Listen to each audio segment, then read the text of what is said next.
இன்னைக்கு நம்ம சேனல்ல என்ன பண்ண போறோம்னா சிக்கன் கட்லெட் செய்ய போறோம். வாங்க பார்க்கலாம் எப்படி செய்யலாம்னு. நான் ஒரு சொம்பு அளவு தண்ணி எடுத்திருக்கேன் சிக்கன் வேக வைக்கிறதுக்கு.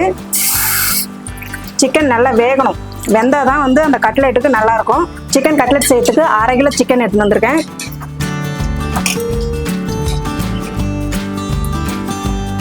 உப்பு ரொம்ப போட்டுறாதீங்க, போட்டிங்கன்னா அப்புறம் சாப்பிட முடியாது. 1/2 டீஸ்பூன் மஞ்சத்தூள்,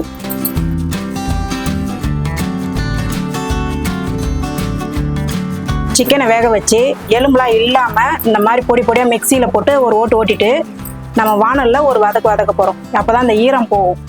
இந்த ஈரம் போகிறதுக்காக தான் இது வதக்கிறதே. எண்ணெய்லாம் ஊற்றாதீங்க, வெறும் வானலில் சிக்கனை போட்டு லைட்டாக வதக்கிங்க. ஈரம் இருக்கக்கூடாது, ஈரம் இருந்தால் கட்லெட் வராது சரியா.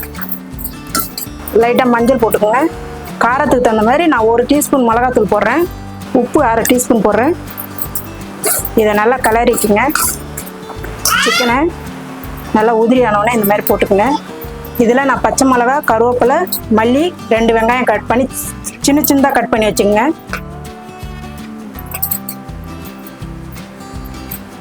இதை நல்லா பிசைஞ்சிக்கோங்க.